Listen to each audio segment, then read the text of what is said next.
Ya, fatal fatu ile fa fonga mai mo i pe ole tuno. Ya olo fa fonga mai I so stafo Samoa. Fatal fatu fo I tupu mai olo papa au tuno mau. Olo mfai ona mo mai nei fa sala longa I lunga o pena tfai lang.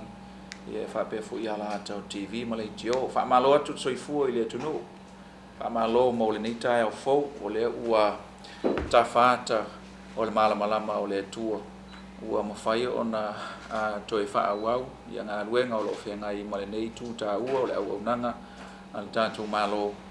iei fo I tāo whinga o I mātou nei o lo whapena on manutia Samoa I le tāpua inga o tātou matua tausi le tāpua inga ia whaalupenga ia o tātou whawhenga inga tāu langi ia e whapea fo I tāpua inga le labaloa o Samoa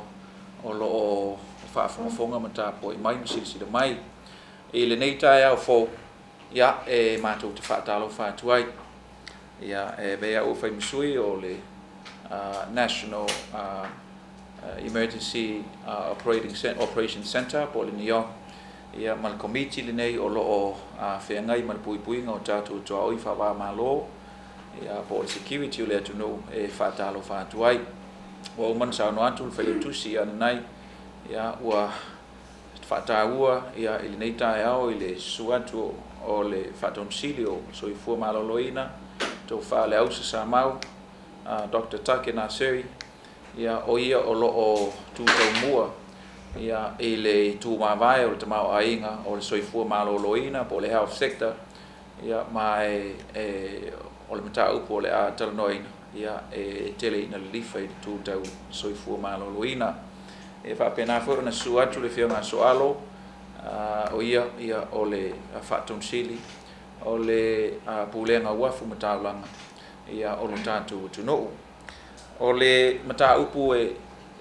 ta ua ele I atu sanga I vala taitasi o le mata upu statement sa no le fionga le fatonsili sa no foi soalo e ta ua I le whaafonga mai Samoa ia ala mātou whaape atu ia e whaafitai whai te talo whaafitai ia le manatu I le tātou ngā ruenga whaafitai foi ia alo tau apo mai I le tātou ngā ruenga mai tau mai le atunu o le lona iwa nei o masina talo o tau mwhai le nei ngā ruenga mai lawa ia mati o le asolua sifuru na ulua I whaamawina ai ia le polo inga mo whaamalave tuwha for sei po le proclamation of the state of emergency back on the 20th of March this year. It's been 9 months. Ua iwa masina talu on whaatino o tātou ngā ruenga le nei. Mai tau mai fo ila le tuno. Ia ua tele aso. Ua tele fo I masina talu o na ngā lulue pōna wai. Ia le au whai ngā ruenga al tātou malo. Ina ia mauti noe pui o tātou tua oi whawa malo. Ma o le nganga ato e ta ui eili nei wha moe moe whafonga mai Samoa. Ina ia malu le atunu. Ina ia whaile ngā ruenga po o le pō ma le au. E whaatino ai. Ina ia o le ngā ruenga e pe ona tōwhi ai I mātou. Ma le au whai ngā ruenga o lo pūno wa ia le tātou malo. E tau tua le tunu ui le au ma le pō. O taru mai la mati le asolua sifuru e whaamawina ia e le I maua ia se e le I ai se kei se tasi ua whaamawina I tono le atunu ua afia I afianga o le COVID-19 ma o le whaafitai mua le nā I le whaafonga mai le tunu I le atua awa po le a fo ilu tātou tau mawhai po le a fo ilu tātou mae ma le popoto e o I tātou le au whainga luenga I li mata mai tai fo mai o leo o le vaenga pui atua oi e whapea fo I wafu mataulanga ma lai waalele ia o se foia e whae tau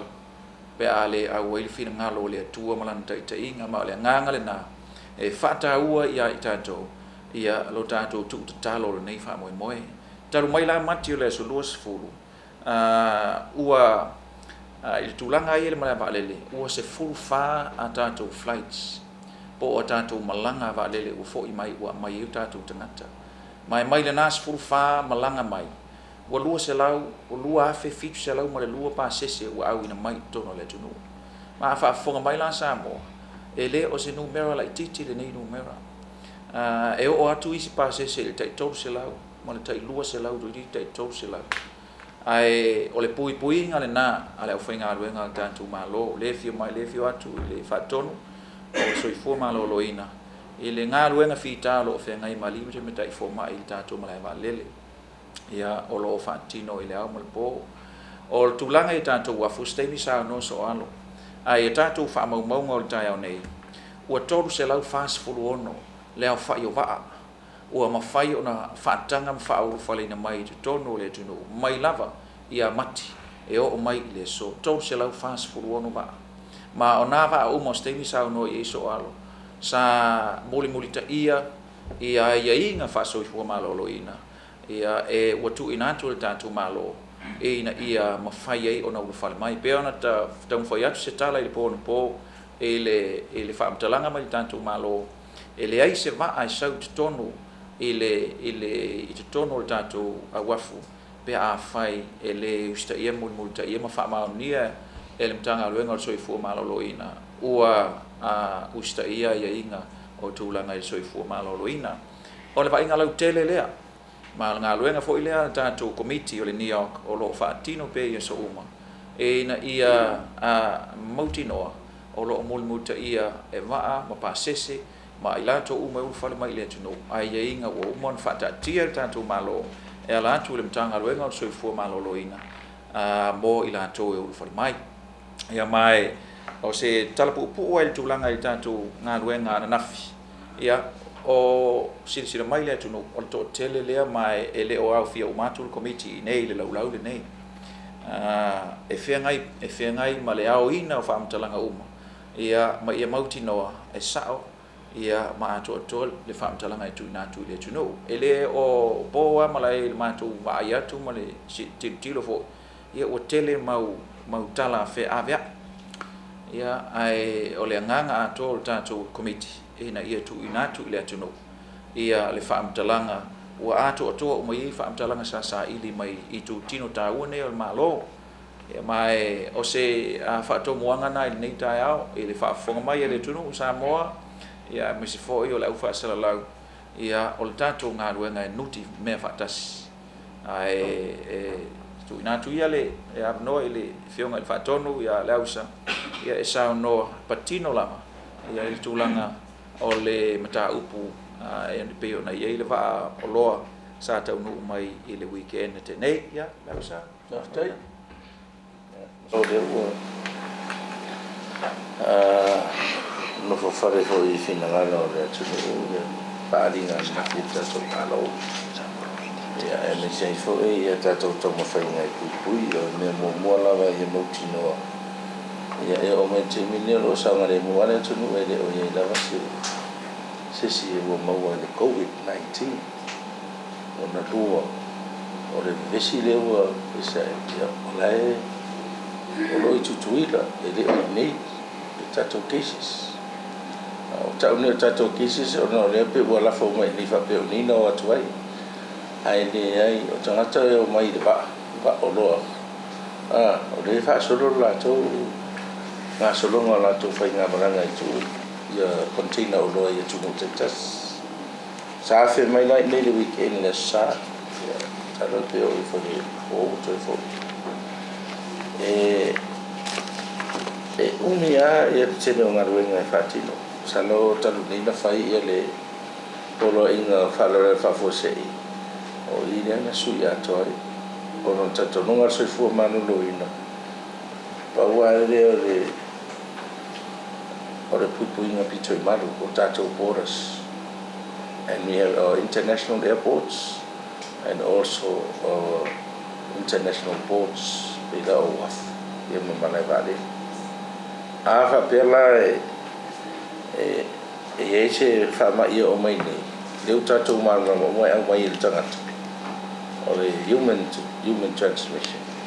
o longa winga ale sa mai malai vale e sa mai i tangata le waf so tainga ne kala foi la re ta pena o manche le ngana nei pe na sa no foi do sila nga fi wa over the was around one to go out to no mai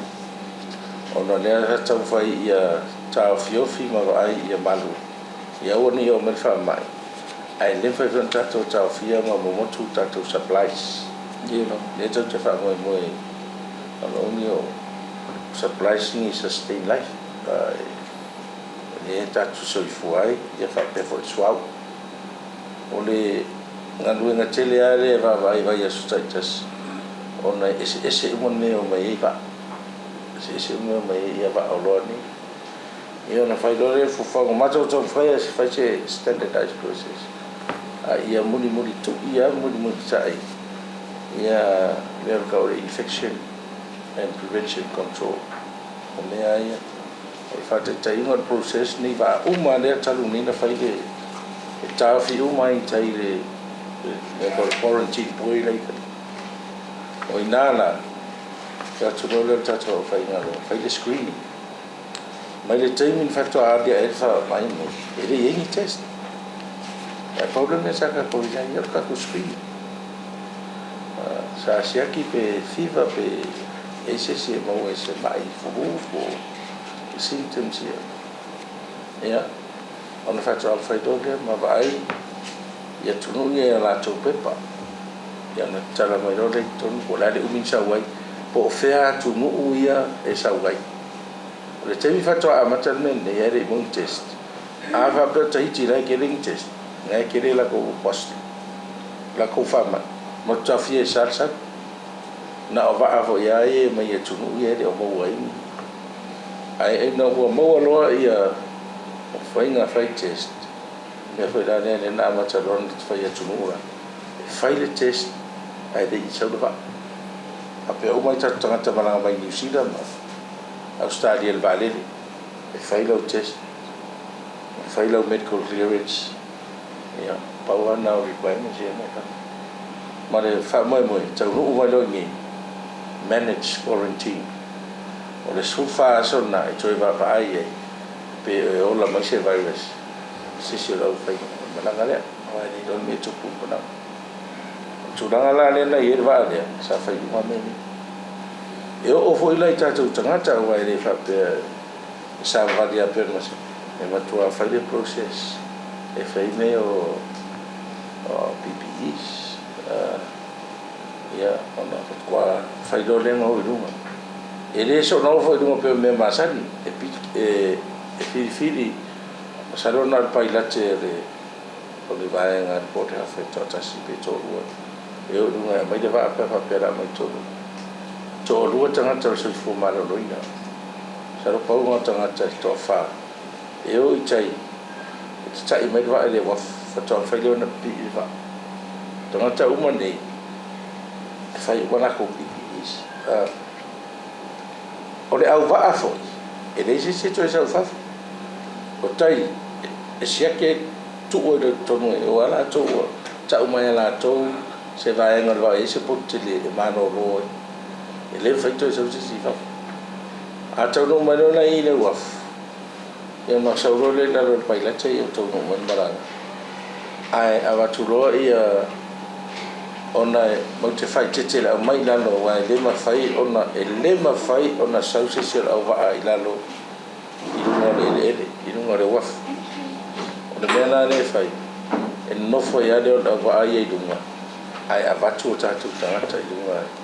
e operating mo ka ko mo me o grains mo me we e anno reba a fa pe ta si le grain e ta si operator a fa pe ruo tu dite e fa pe na ko ia man me tanga ta pe to lima pe to se furu e so so vel karo ka no container le si no ba o tanga ta mo nei fo fai umana to PPEs nei e pui mai era to a le crew ia le ai ma se contact ma le crew va wal crew le we to support to va e tasi tangata e assign mai ele crew e sa tu factor tai ma me va e vai me le operation po smooth le do e che we se me le anga o green sin ma me anno vai ia ma nesto tasi sa fa il gangway ia woni era tu se si do o lungo le waf e am sala sta mi sa ma so ala operation e uma leo e ma se fo ma lo ina ma le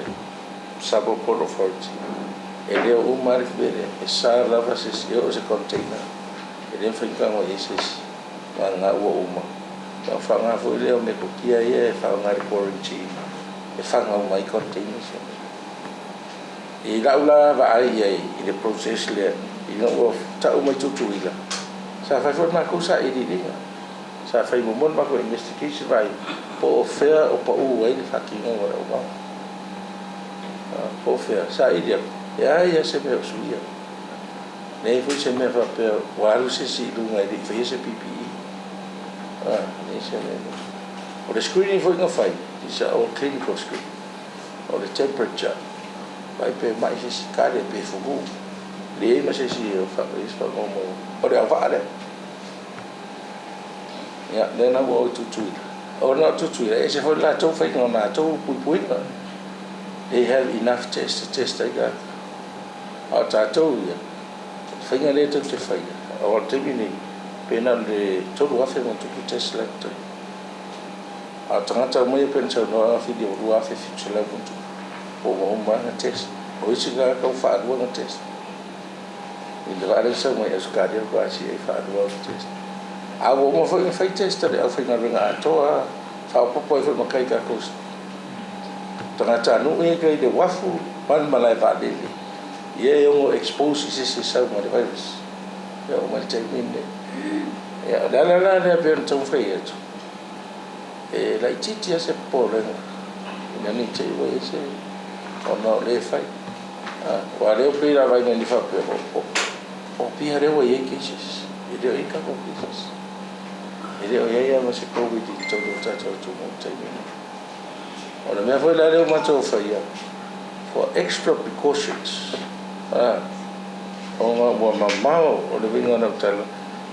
ngar vinga to ni na fai wa te o va to le ma si fa ta ti kle ya ma ti le so I ana mata mai and warrior for travel advice ma mata o ma to no to fi de mo de ta to o ngar vinga mo de fai me ke ni but it seems a little sabe que de bara na maleta to te le ta to o ne o le ta lo to te de ia mo me se ma o se ma no o precautions la le fai se all for extra precautions o le wa isolate se a ia for the managed control for na ka ia no mo va ka ko era o ka pico mo lunga risk o le staff la so for malo ringa den ku ia documents e ava era para o manage la ko o mo fu kan mo la ko ainga mo reassure ma monitor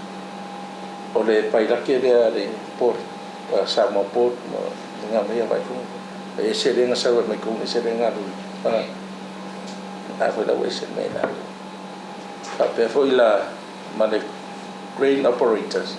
mga staff ya sa so ngila on me mo ya e fai asi mama on me ya e le fare kau kai ole mane me ya nga ngo foi e man me e an mo tai de ko lu ngara ya ra fai ma pui nga ya ni ke o ne mo ya the virus ya boarding of ya ne ye ke se ya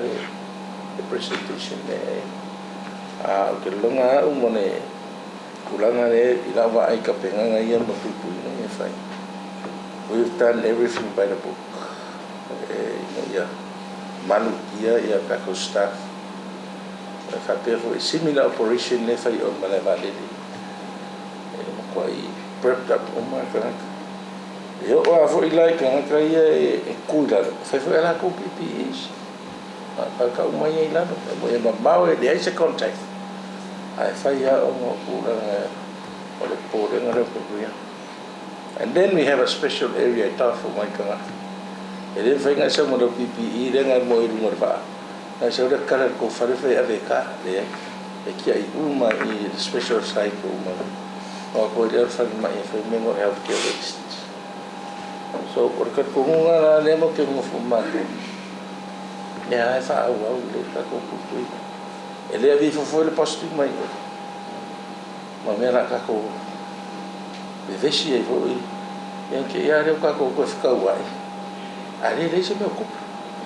ele se me ocupa o vesi ga vo ia na sa do o ma ko identify nga ya one of the parents lenga lu tang ka maka da ngalo ka ko kena to identify ele ai ma se la kala ka parent lenga racing nga penga o i ngore fa penga sa ku pu kara gen penga lo ta so this is a different form of contact fish. In fact, we are looking at wire contact, male risk of that contact. So, o singa fa makalanga nga ele ka ko process. Wana ngo fa makala, I want to reassure ka ko mo. Ele o fakanga fa yer ka ko process e fa ni. Ele o fa ko lima pe o le mo ki no. Anga le fa maungi fa me le. O le fa kering ka ko kes. Se via vo ele ko le fa maungi le fa ki mo bare. E vai. On ma ko lo longan na. Ya o la va ni ese. Que le fo isi challenges ya nga i mo wa le mai pa. Ya fa ele fa ka ko kapunia le wa fu fa pe o ko me ngi va. O le ko ke fa mo ya me ka ko supplies ma. Ya ka pui voi la ka ko. Ya ai me chenga ka ko ka ya fa ki ngor nga pena le. Fa tang le no fa talo fa fo fi ta fa fon ale malu Samoa. Ya sa no atu fio nei fa ma to mo sui o committee me se fo ta to malo. Ya to no nawa a wili ili te lo vaenga me se o le proceso lo fatino i lunga tanto wafu. Ya ele to e o foi la stelos fa mtalanga wa ole. Pe on sa no le te fo no fo el NEOC. O le approach o lo fatino il tanto border agencies it's a coordinated approach. Ele o yaise me va pe alu ale wafu ia alu ntanga luenga so i fo malo lo ina le ai. Tu fatasi border agencies al tato malo ya wala val puinga si tato no e toe fa no foi sa no nga fionga nei ele o ia se fatino se ngaluenga o se fa tumulin malanga fa ngata so i fo le olo si tato no le olo wa mai fa tuanga ila fa ngaluenga malo ai pe on sa no le te fono ia wa ivan ni o masina o whaanga solo pene ngā luenga. Ai whaftai lea tua o lea o malu perso i fua si o tātou watu no. O le mtawha i oi al pulenga wafu mtau langa ia o lo o mātou ngā lue so tau au mantanga luenga so i fua maloloina e maise o isi a tātou mtanga luenga al malo. O mātou am mtawha i oi ia o mātou i ta pena ina ia mautinoa ia ile vaenga o le wafu e tau lai a tātou waa. Ia sefe ia le tulanga i le ava fa ufale mai tatou va ia mauti nolo le le tatou va to so va ia mol fa ufale na mai tatou va ia Pennsylvania ina ua fa mautu mai le tatou polo ingo fa la fa fo se ia mat ia na il fa yungo le atupuni le tatou malai va lele ia Leana ya i fai unga al tatou komiti mal malo e te tala pel tatou wafu. Whaftai lea whatou whala inga o ai silafia. Ia, ana le tala i nil tatou wafu e le lopo le ale tulanga o le au iai le soifua o le tatou tunu. Pensau noa i anga fili, tol se lau whasfulu ono wa atalu mai mati e o mai le aso anafi. Mai ia tol se lau whasfulu ono, o le au whai o waa ia la o loa po container vessels. Iva sfuma le ono. O le awhai o waa sua uu ma waa ia mai le kesi. Sfuma le lima. Ia pei o supply sa nei e mana bia tele le tatou tuno. O lono winga ana le tala nei le tatou wafu. Tal mai ia wa a tatou tal no le puipuinga. O le puipuinga silia o le tapuni. Ia ai pei ta yani. Ia o el fatou fala inga ina ia e le ma whaunta puni le tātou wafu. Ia ona o vaenga la ia, o le whonga tau mafa o le tātou watuno. O swau o lo o whapea o na le lau tau whaafonga mai o le whaina o waana ia le lau tula i mai le vaenga e peo na saunoa le whaurulunga fwoi o le tātou mutanga luenga o le soifo malolo ina ia le ai o lo whaatino lava ia le ngā luenga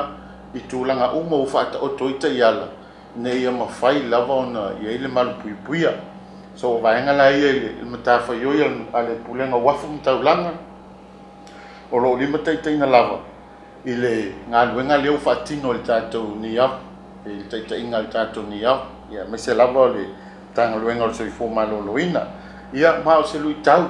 ia so uma e whawhenga i mga luenga e mori foi le whawhtai lau whenga luenga o se lui tau tele leo lo whenga iai a wawa le o toe wa suinga o whaatino i ngā luenga o e se foi la e o foi lau whenga luenga ia e meise al tūlanga i tū maanga e whaatino ni e mautino lava le malu puipuia ia usta ia te ia lau whaamutu mai le tātou tanga luenga o le soifo malolo ina ia e pe o vaenga ia watu aise o le vaile sau ia o le awhai o containers tu ina mai ai e se lau fast food tolu ia o le telo nei containers pe o si le fio le vaile e mai Amerika ia o stasi le o vae au mai le telo o tātou fonga tau mafa a le awhai o containers an toe lau i lunga mo isi foi o transshipment ma meo empty containers ia e onus fulma le tolu so o le operation atoa la le fulma tupu i tūlan whaatino ai ia o le vaenga la ia o tu ina mai lalo o containers ia mai toi tu ina atu i lunga o isi containers o a lava whainga malanga masani ia pe o se